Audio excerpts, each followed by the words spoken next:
রক্তচাপের রোগী কিংবা হাই ব্লাড প্রেশারের রোগীদের সবাইকেই কিন্তু ডক্টরসরা ওষুধ খেতে দেন না, কিংবা আপনার যদি ব্লাড প্রেশার বেড়ে গিয়ে থাকে তার মানে কিন্তু ডক্টরসরা আপনাকে ওষুধ খেতে দেবেন না।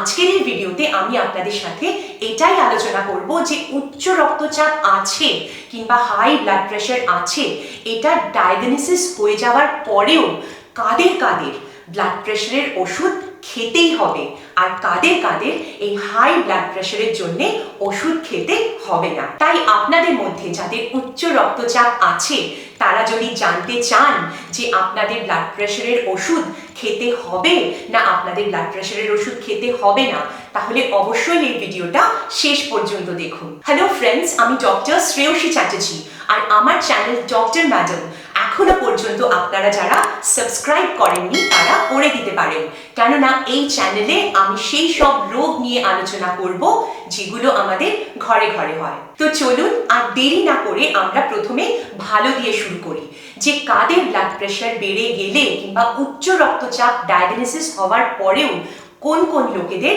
ওষুধ লাগবে না।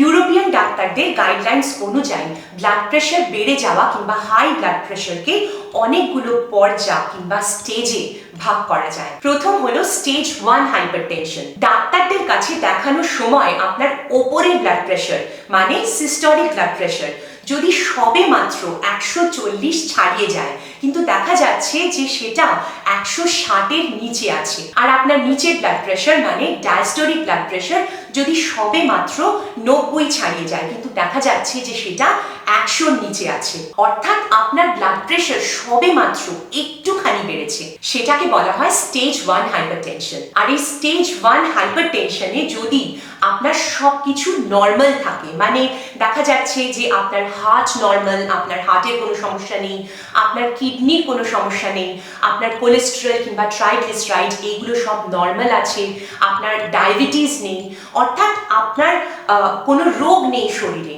কিন্তু শুধুমাত্র আপনার প্রেশার সামান্য বেড়েছে, তাহলে কিন্তু ডক্টরসরা প্রথমেই আপনাকে ব্লাড প্রেশারের ওষুধ খেতে দেবেন না। ডক্টরসরা তখন আপনাকে কি বলবে না, আপনাকে বলবে যে আপনি আপনার লাইফস্টাইল কিংবা জীবন যাপনের পরিবর্তন করুন। যেরকম আপনার ওজন যদি বেশি থাকে তাহলে ওজন কমাতে বলতে পারে, খাবারে নুন কম খেতে বলতে পারেন, কিংবা ধূমপান কিংবা অ্যালকোহল খাওয়া এগুলো সব বন্ধ করে দিতে বলতে পারেন, এক্সারসাইজ করতে বলতে পারেন, ভালো করে ঘুমানোর কথা বলতে পারেন। আর আমাদের জীবন যাপনের পরিবর্তন করে, আমাদের লাইফস্টাইল চেঞ্জ করে আমরা আমাদের ব্লাড প্রেশার কিভাবে কমাতে পারি সেটা নিয়ে কিন্তু আমি অলরেডি একটা ভিডিও বানিয়েছি, সেটা যদি আপনাদের মনে হয় তাহলে আপনারা দেখে নিতে পারেন।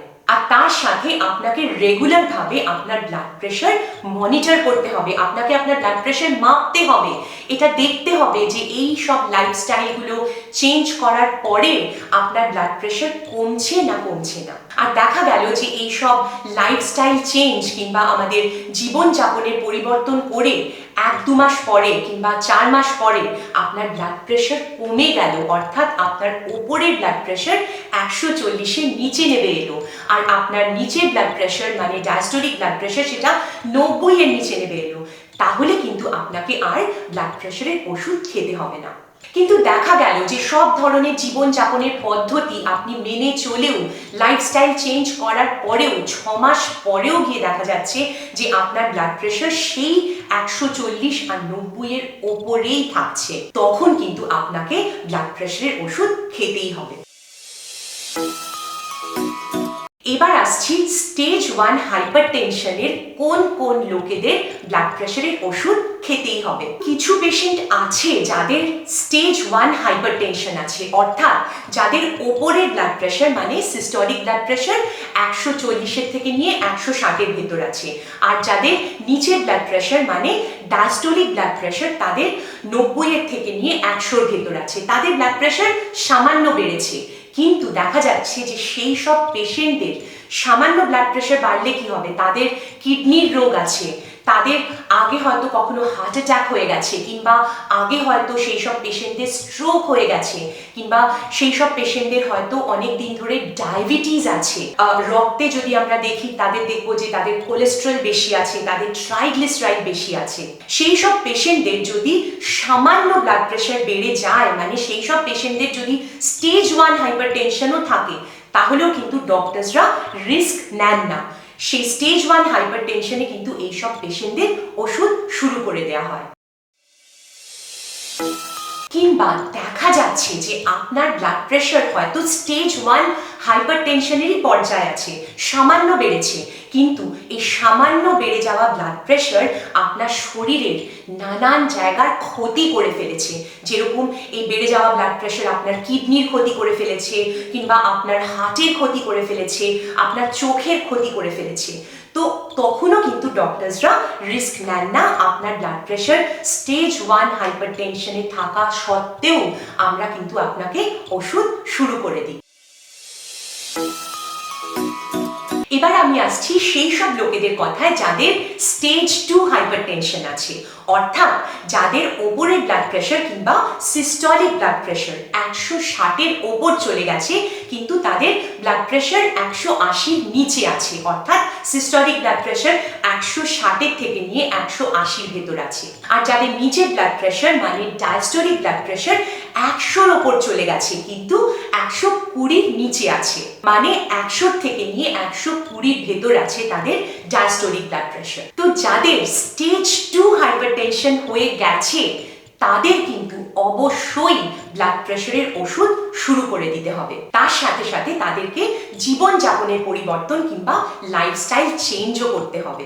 কেননা স্টেজ 2 হাইপারটেনশনে শুধুমাত্র জীবনযাপনের পদ্ধতি পরিবর্তন করে আপনি কিন্তু পুরোপুরি আপনার ব্লাড প্রেশারকে নিয়ন্ত্রণ করতে পারবেন না। কিন্তু হ্যাঁ, পরে যদি দেখা যায় যে লাইফস্টাইল চেঞ্জ করে আপনার ব্লাড প্রেশার অনেকটা কমে গেল, তাহলে কিন্তু ওষুধের ডোজ কিছুটা কমিয়ে দেওয়া যেতে পারে।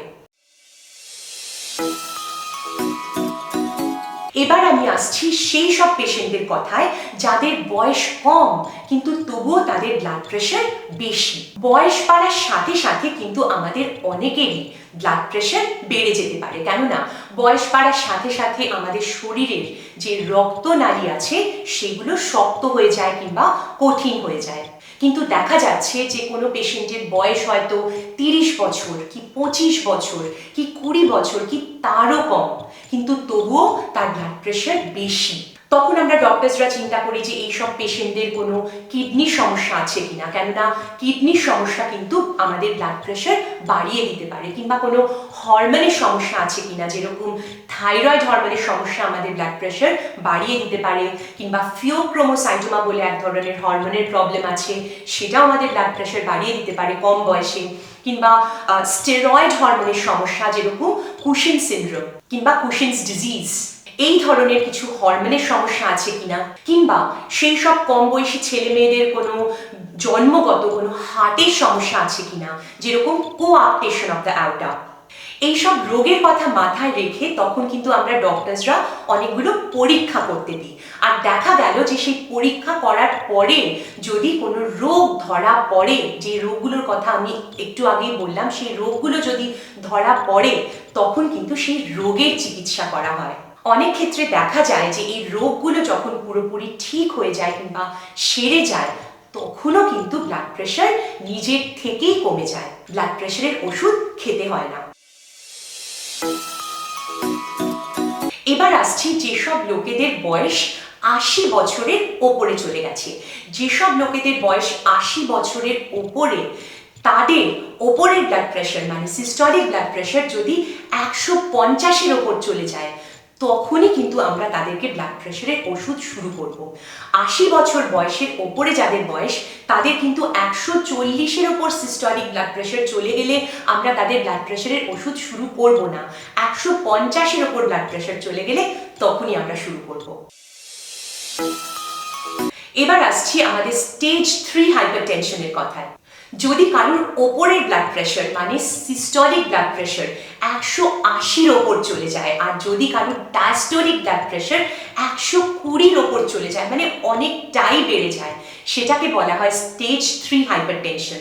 আর আমরা বুঝতেই পারছি যে এই স্টেজ 3 হাইপারটেনশনে কিন্তু কোনোভাবেই শুধুমাত্র লাইফস্টাইল চেঞ্জ করে আমাদের ব্লাড প্রেশার কমবে না। এই স্টেজ 3 হাইপারটেনশনে কিন্তু অবশ্যই আপনাকে ব্লাড প্রেশারের ওষুধ শুরু করতে হবে। এই ভিডিওটা এই পর্যন্তই। আমি আশা করছি যে এতক্ষণ ধরে আপনারা যারা আমার ভিডিওটা দেখলেন তারা বুঝে গেছেন যে কাদের কাদের ব্লাড প্রেশার বেড়ে গেলে ওষুধ খেতেই হবে আর কাদের ব্লাড প্রেশারের ওষুধ না খেলেও চলবে। ব্লাড প্রেশার নিয়ে যদি আপনাদের মনে কোনো প্রশ্ন থাকে তাহলে অবশ্যই আমাকে কমেন্ট করে জানান। আমি চেষ্টা করব যে আপনাদের এই প্রশ্ন নিয়ে আমার পরের ভিডিওটা বানানোর। Stay healthy, stay fit.